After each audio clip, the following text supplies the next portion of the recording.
Good afternoon everyone, thank you very much for tuning into my latest video. I would like to apologise to you for the delay in this.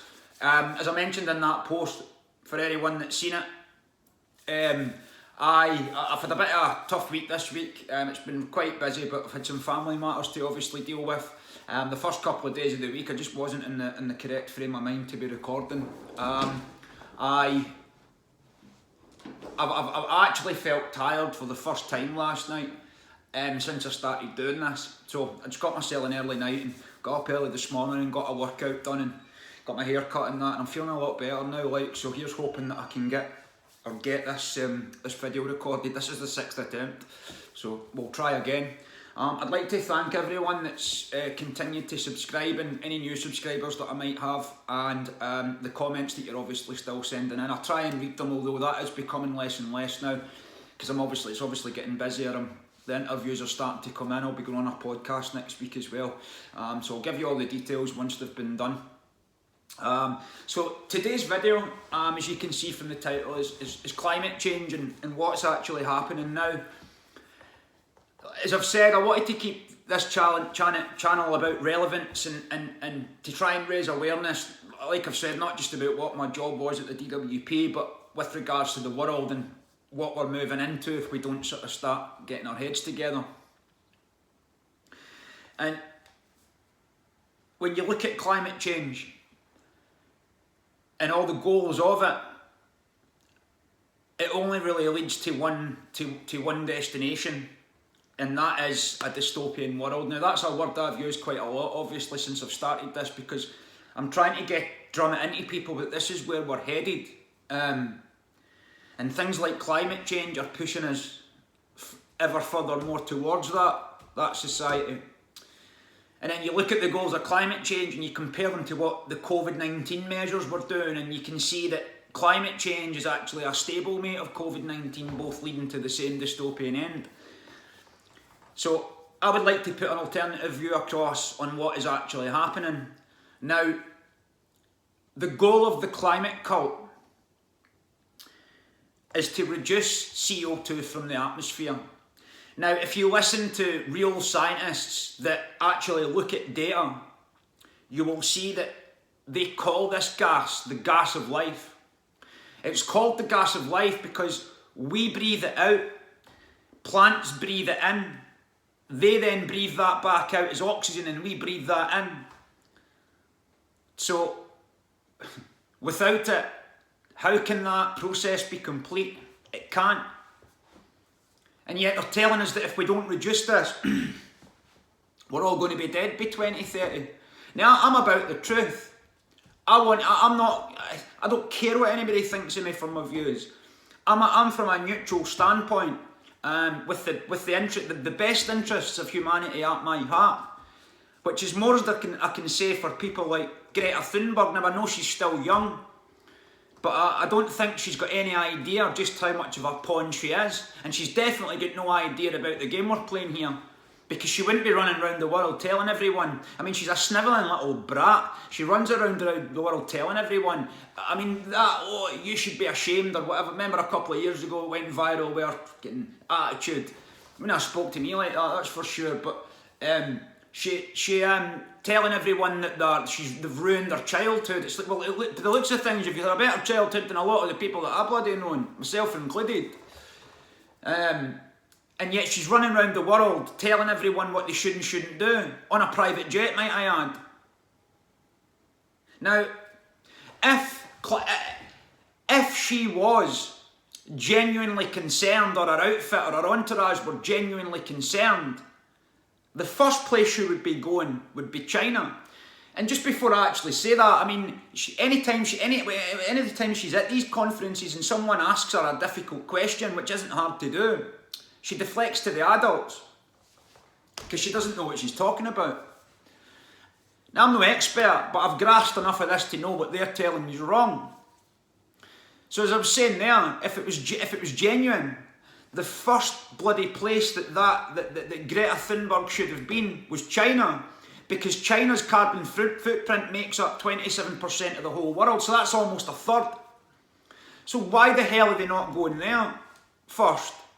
Instead they're flying around places like in Europe, conferences in Europe saying that, well actually, I'm allowed to fly around in a private jet, but you can't travel in your car to work.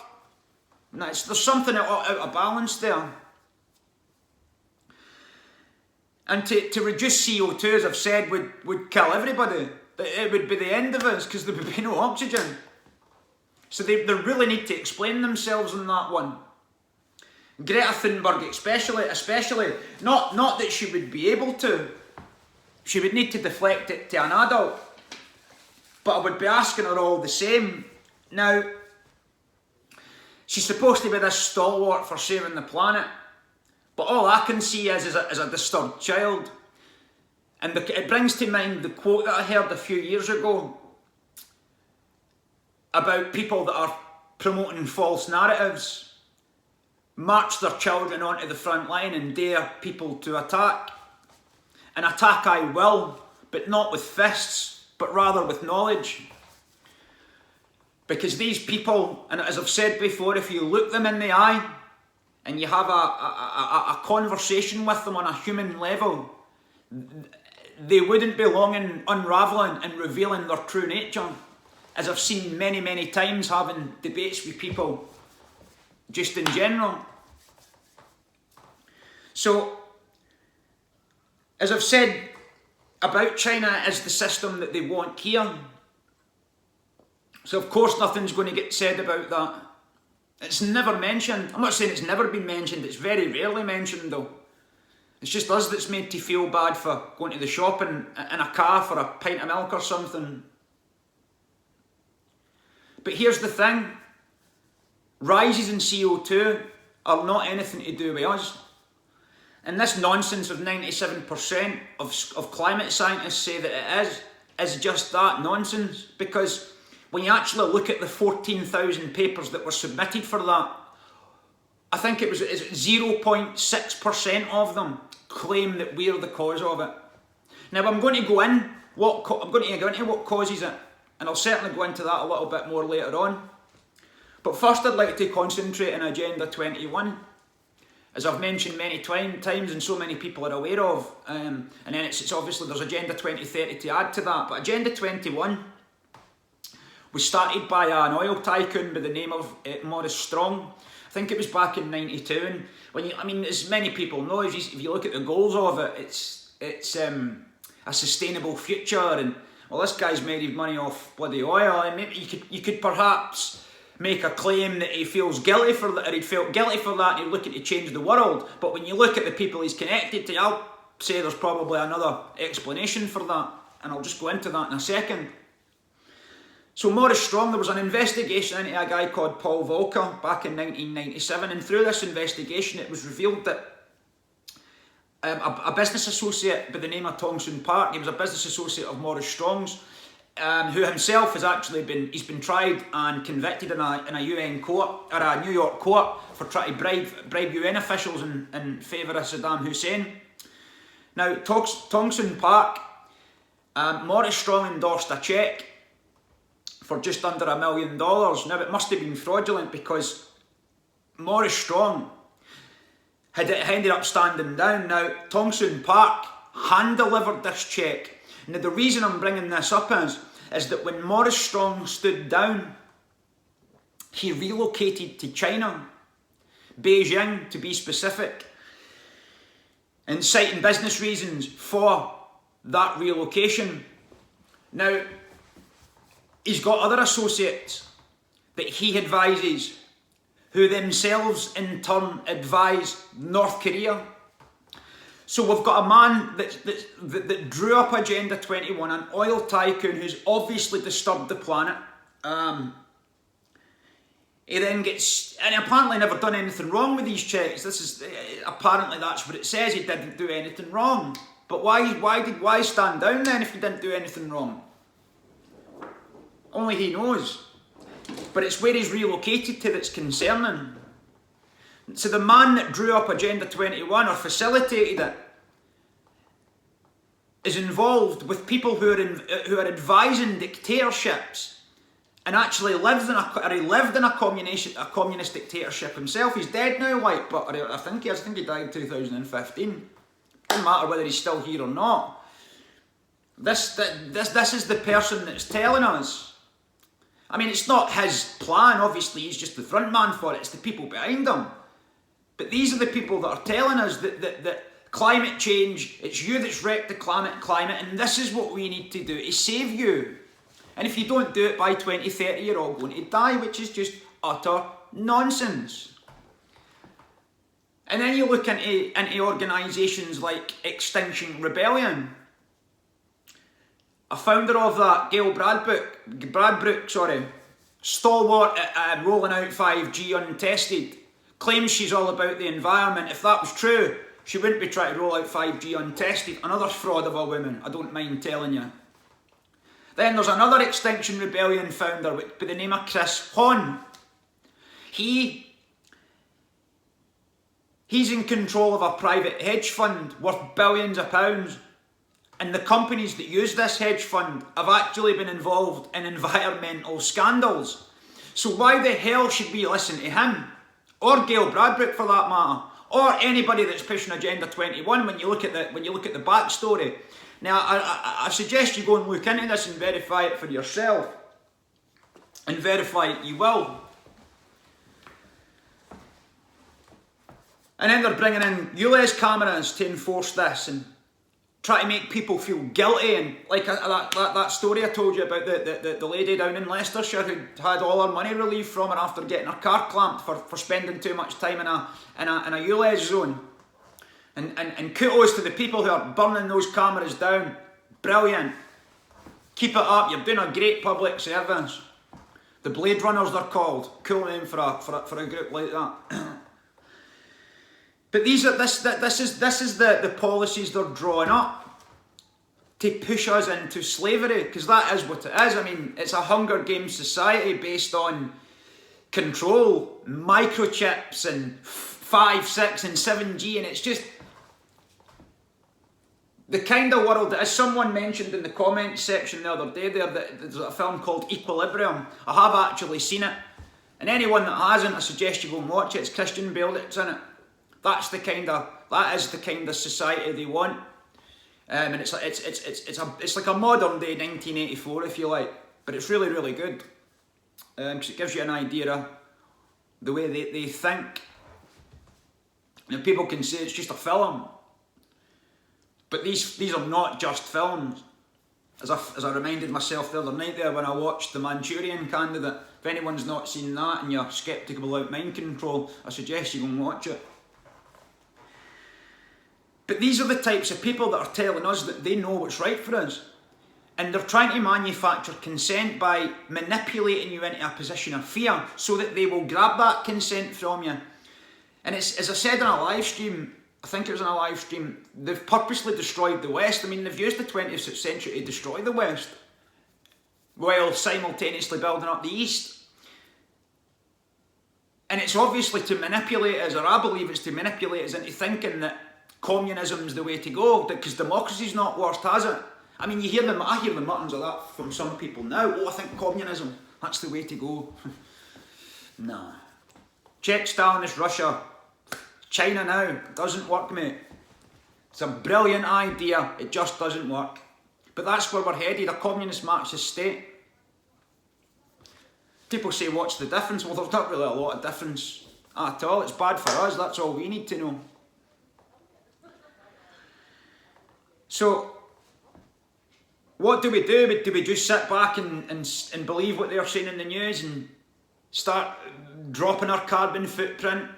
Even though it's not possible. I mean, Patrick Muir himself said, how the hell can CO2 be the reason for the rise in temperature when the rise in temperature comes first? It's just not possible. So we need to get streetwise and get street smart with this. And I'll say it again, please do not believe anything I say about this. I'm not an expert, I've just grasped enough to know that what they're saying is wrong, and you'll be able to do the same. And I know there's a lot of well-informed people on this channel, there's no doubt about that. Some of them are more well informed than me in a lot of subjects that I don't mind telling you, which is brilliant to see. And as I mentioned, you Les, I mean, they're trying to get everybody on electric cars. So the question that I need an answer to is, when everyone is driving an electric car, and the vast majority of people come in at 5 o'clock or 5:30 or whatever it is, and they park up and they start charging their car for the work day the next day so they can travel 45 miles. Where's the energy coming from to cook the dinner, or to make a cup of tea, or to have a wash? Can someone answer me that? And what is the goal? What's the goal of Extinction Rebellion and all these groups? To stop, or Just Stop Oil, to stop using fossil fuels. And yet, if everyone was driving electric vehicles, we would need to mine 2 million more tonnes of fossil fuels than which we're already doing with petrol and diesel cars. So it doesn't make any sense. Psychopaths rarely do. But this is, I mean, and there's people blindly following it. I had someone telling me that it's not true that there's the lithium battery fires are a problem. Everything's fine, you can just put it out with water, no problem. But I've done some research into it, and it turns out that that's not true. You need a special agent to put them out. Because there's self-oxidising salts in lithium, and that's why it's difficult to put out. You need this F5 agent thing. It's a special agent to put them out. But the Australian government's assured everyone nothing can go wrong. Tell that to the people that couldn't put the fires out. It's ridiculous.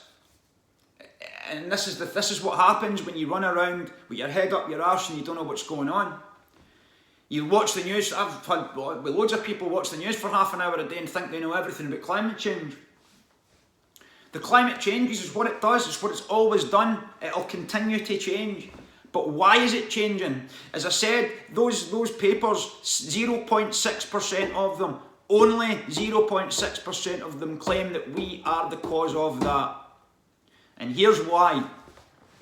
So, when I started looking at it, I had to look at, obviously, take some notes because it's been 3-4 years since I've looked at any of this stuff. But a few years ago I came across something called the procession of the equinoxes. And basically what that is it's like, the easiest way to look at it is it's the rotation of the heavens. Changes of the alignment in the Earth's axis, things of that nature. I'll give you a rudimentary explanation of it as best I can. So,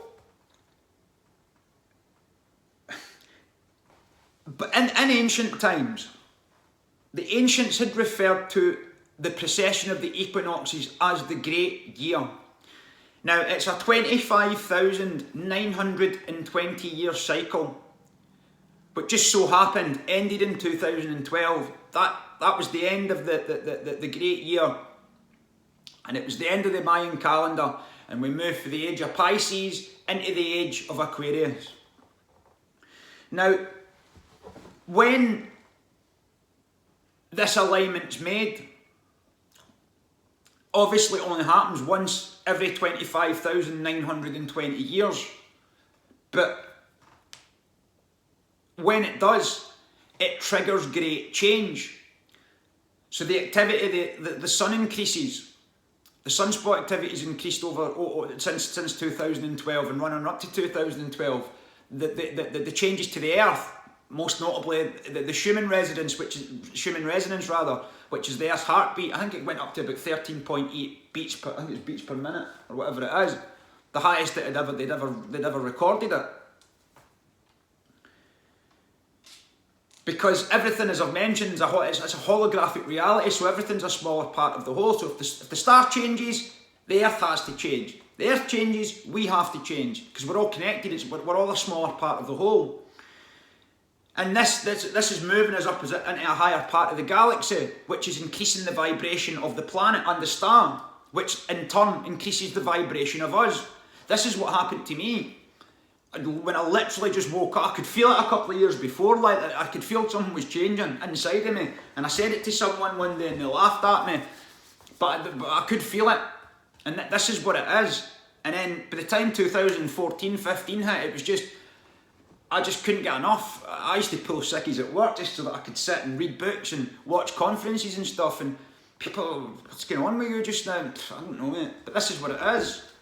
It's like a spiritual alarm clock waking everyone up. David Icke termed it The Truth Vibrations in 1991. That was his first book, describing that that would come as in a spiritual alarm clock.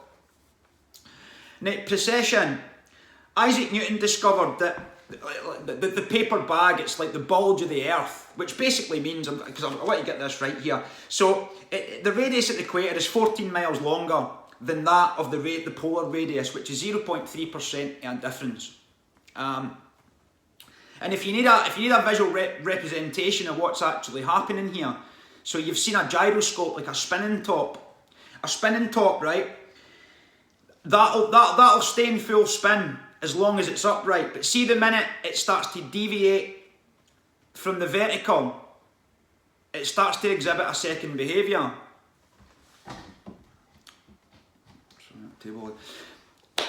And that is the best way to look at it.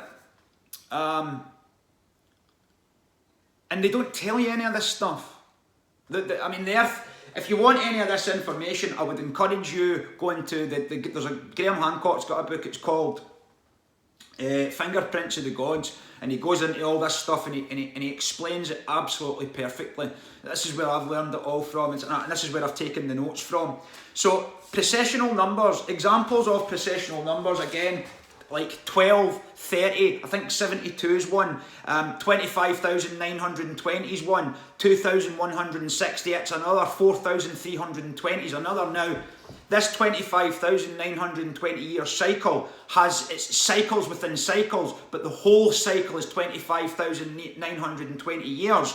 But 12 years is classed as a processional cycle. So is 2,160 years, because they're all processional numbers. Now, when one thinks of the method of doubling and halving in ancient Egypt, so you can look at, if you take 25,920 and divide it by 12, you get the processional number of 2,160. If you double that by 2, you get the processional number of 4,320. Now, 4,320, that becomes highly significant because, and I wrote this down as well. So the Giza pyramid, this is mind-blowing stuff.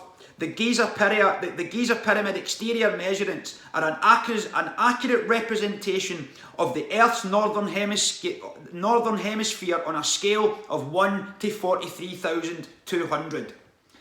And like I say, it proves to be highly significant for reasons that I've just explained, because it's all processional. And this is all worked into things like the Pyramid of Giza. That's why it's aligned with the stars. And how the ancients knew how to do this stuff is it's just unbelievable. It really is unbelievable how they knew this stuff. And then that comes to like axial precession. Now this is what climate change people are not telling you. Axial precession makes seasonal contrasts more extreme in one hemisphere and less extreme in the other. So for all intents and purposes, it can make summers warmer and winters colder. But yet this cult is telling us that it's us that's the cause of that. I remember I had a debate, although I suspect it's from someone from Manchester University on Facebook, although I suspect it probably wasn't somebody from Manchester University, I think it was probably a troll now. But they were basically saying to me that I had it wrong, and I'd asked them, I said, well, can you tell me about the procession of the equinoxes? The procession of the equinoxes, or the processional numbers, do you know about that? And he said, no. But this was a man that was claiming that he'd looked at all sides of the climate change argument. I said, well, if you don't know what procession of the equinoxes is, then you obviously haven't looked at all sides of it. And I was going into this with him. And this brings me to the medieval warm period. And I'd said this to him about the medieval warm period. Right, so, how often over the last few years have you heard these words? This is the hottest day since records began. Right, okay, since they began. So when was that? The 1500s, 1600s. Right, okay. Tell me about the medieval warm period. I said this to a guy I was working with once, was doing a small contract, and he came out with the words, the science settled. I said, tell me about the procession of the equinoxes in the medieval warm period. Looked at me like I was crazy. I said, that is why the science isn't settled.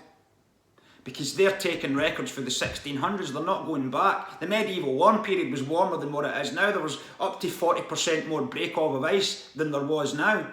And yet, there was no one driving RS turbos in the 10th century, was there? Or the 9th century, whatever it was. Then you go back to the Roman period, the Iopian period, which gets warmer and warmer each time you go back. And it all has to do with precession and axial precession and the way the heavens move. Everything is a sacred geometrical alignment. That book there is one of my favourites. So that there's called The Flower of Life. And that's, I think, that what you see in the front there is the orbit of Venus over an 8-year period. And it's just absolutely beautiful. And I mentioned the super Earth that's in the asteroid belt. Well, the proof that that was a planet's in this book, because it shows you the largest asteroid in the asteroid belt still follows that orbit, because it's just following the orbit it did when it was a planet. That's what proves it. And it's brilliant. A little book of coincidence in the solar system, John Martineau. I love that title. It's my favourite book. It's just, you can read it in half an hour. Brilliant. The music of the solar system. But anyway, it's like sacred geometric fractal. It's like those things you used to look through and it would change shape all the time. It's just infinitely like that. In my opinion, it is. Sacred geometric fractal. And this is all not taken into consideration when discussing climate change. In fact, Just Stop Oil have got no idea about any of this stuff. I've never heard them mention any of this stuff.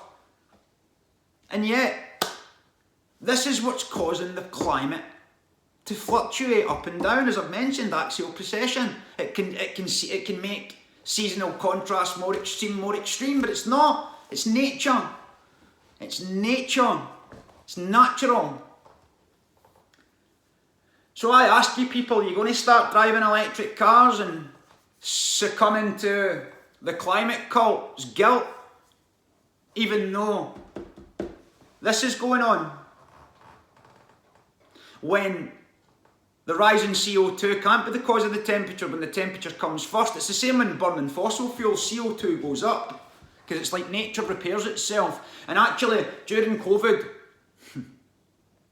there was an ITV news report saying that because no one was driving their cars or no one was flying any planes or anything like that, it was down to the fact that CO2 had actually dropped. So I'd gone to the IPCC and checked it, and it actually increased. It wasn't by much, because you need to go over a 3 or 4 year period to get an accurate reading, I think. It wasn't by much, but it did actually increase. Now, I emailed the ITV to let them know, to call them out for the liars that they were. I said, you're reporting on the news that CO2 has dropped, and it hasn't, it's gone up. See, this is the thing, you do your own homework, you can't be manipulated by them.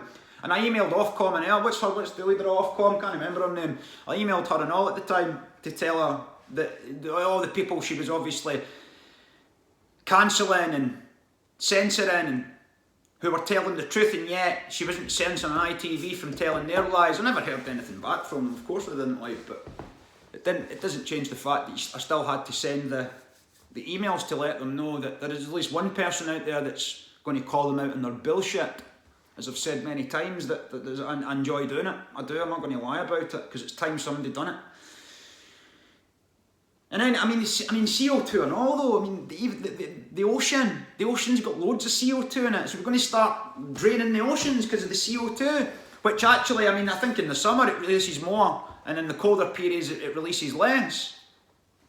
It's all nature. I'm surprised if they're not saying that the oceans need to be bloody drained. It's ridiculous. These people are mad, man. They're mad and brainless. A dangerous combination. And psychopathic. It's like a trinity of madness. So we need to put it back And you'll not do that unless you become a better person, because it's too easy to shun responsibility until you do. And there's some wonderful people on this channel, and I salute every one of you. I do, honestly. Even the ones that are maybe new to the information, that they're willing to obviously listen, which I'm really, really grateful for. And then just before I went to, in fact, just before I move on to this, with regards to the medieval warm period, so during this time in Britain, did you know that they were actually growing grapes in the north of England and Scotland to make wine? It was that warm, and you can go and check that yourself as well. And I'll ask you again, who was driving RS turbos, or who with petrol horse and carriage with engines in the back? Was it? Nah. So how come it was warmer then than what it is now? And the problem I know with our records is that they start these records in about the 1700s, and there was a mini ice age in England at that time, because there always is after a warming period. The colder periods follow warmer periods, so they start the records from then. Because if it's freezing and when they start, it's obviously going to get warmer. It skews the results. And then actually, the University of East Anglia back in 2009 actually got caught doing just that, fudging their results. They were leaving out the temperatures of the medieval warm period to make it look like the 20th century was the warmest on record, and a Freedom of Information Act proved them to be liars. They got caught for it, like. See that, and they were leaving the models of, they were leaving the sun, or the effects of the sun, out of their climate models. It's like, how can you leave the 99% of the solar system, and they're leaving the effects of it out to skew and manipulate you, but yet they got caught for it. So, if you're telling the truth, you don't need to do that. You don't need to do that. You don't need to skew the results. They've been caught loads of times doing things like that. So they have, and it's still there. The agenda's still there, and this is what I'm saying. People have got we've got the power. That's why it's still there, because not enough people's took their power back yet. Once we do, it'll disappear. Once people learn this stuff, and I'll say it again, please look into this stuff. Look into it. Of course you'll get fact-checked articles saying it's all nonsense, but they never ever give reasons why it's nonsense. They just say it's nonsense and hope you'll buy it, which sadly some people do. And as I was about to say there, I was just, when I was having a look at this stuff, I'd actually, it was weird, like, it was like a short I'd seen on Joe Rogan's podcast. And there was a scientist there who's, honestly, this is, you can bloody Google this. The Siberian Mammoth Expedition, right? What they're saying now is that during the Ice Age, having mammoths was good for the planet because they were trampling down the ground and keeping the CO2 in that was locked in the permafrost, right? Thus prolonging the Ice Age. I mean, what else can you take for that? Because the planet didn't, so they must have been causing that. That's what I've took from it. So what they've done is, and I've written this down as well, because I've said I'm not a scientist. So a group of harder geneticists are hoping to clone mammoths by cloning elephant cells which contain a small component of synthesised mammoth DNA. They claim this will help stop the release of greenhouse gases locked in the permafrost, greenhouse gases. Apparently, back in the day, these huge mammoths trampled the ground, which helped these gases in, thus prolonging the Ice Age. That's my little bit added on it. So they're looking to synthesise bloody mammoths, or they already have, and genetically manipulate them into the Siberian forest. Now, with all this information in mind, I'd like to know what these guys are bloody thinking. Don't you? And if we consent to that, what else are they going to be? What else are they going to be genetically manipulating? And when you look at some of these graphs with the greenhouse gases, most of it's water vapour, and the CO2 is a tiny smidget of it, and even 0.117% of that is only caused by us.